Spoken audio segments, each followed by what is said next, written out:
So based on my career, advice I'd give to any young person coming up from the BAME community is grab every opportunity you can. And when I say opportunity, I don't mean just an opportunity within the corporate world, because those opportunities, yeah, they may come, they may go, and someone might say working for this company is the dream, or working for that company is the dream, but actually everyone's opportunity looks different. Opportunity looks different to every single person.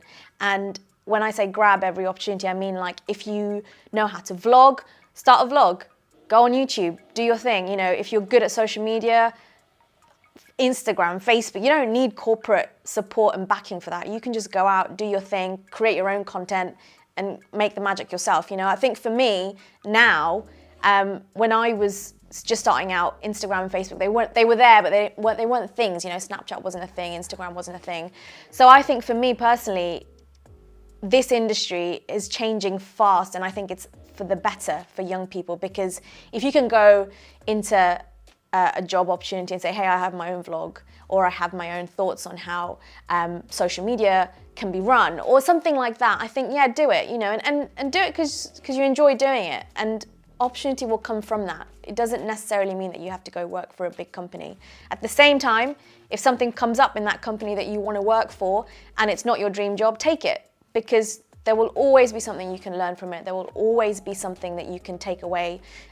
You know, people say networking. Yeah, that might be one thing, or lessons, or how you operate in a corporate industry. That's also something valuable to take away. So yeah, grab everything that you can with both hands.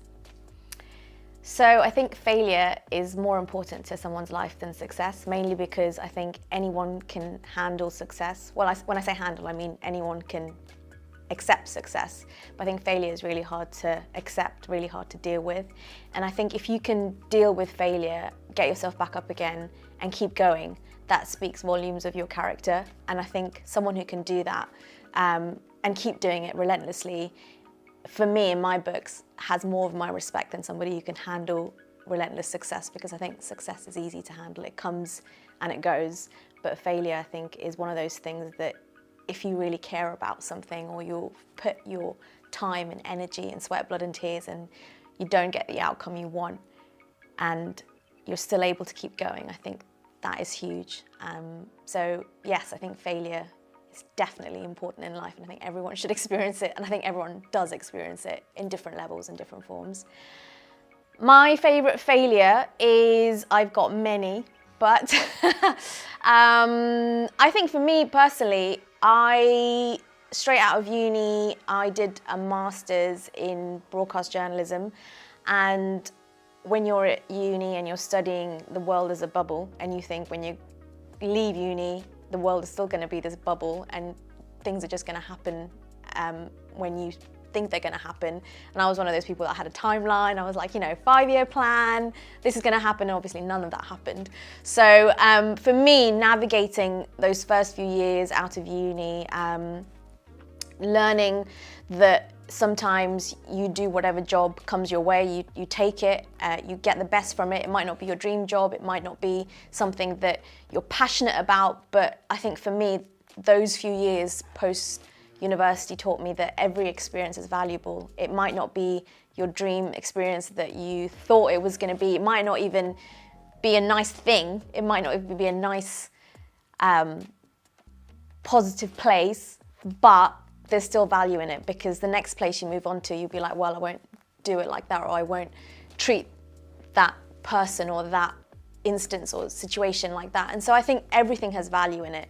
And so for me, navigating those first few years after uni, I wouldn't call them it wasn't failure, but it wasn't success. So yeah, make that what you will. But so when I look back on my career now, some of the things that have created long-lasting memories for me are just been things that I've enjoyed doing. And at in the moment, it might have been really hard work, and I might have been like, I hate this, but actually I've really loved projects that I've worked on that I've enjoyed. You know, it can be something really silly, like, I don't know, we did ages and ages ago, I did something, we were testing out Marmite, for some weird Facebook Live. Facebook Live had just started and we was testing it out. And I just had fun. It was, you know, it wasn't this massive journalism project, but I loved it. It was fun.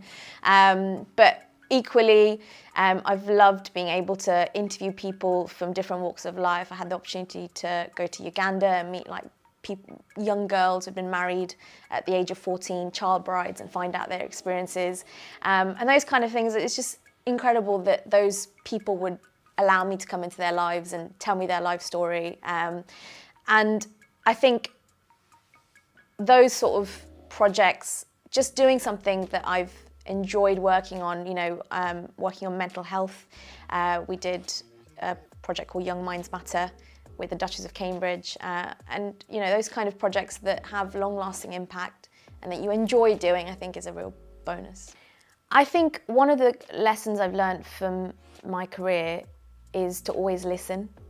I think sometimes we live in a world where everyone has an opinion, which is great, but then everyone's equally quick to voice that opinion, which is not a bad thing, but I think something I've learned from working in a newsroom is sometimes it's really nice to just listen and find out what somebody else has to say and what somebody who's got more experience has to say. And I found that actually when I've been hanging out with friends or meeting new people, I've subconsciously, not because I've made an effort to, but subconsciously I just go into like listening mode just to find out about them, find out more about them. And I found that actually that takes a relationship a long way, because people are like, oh, you actually want to know about me, you actually do care. And I think listening is something that is translated, kind of spanned both my worlds, both work life and personal life.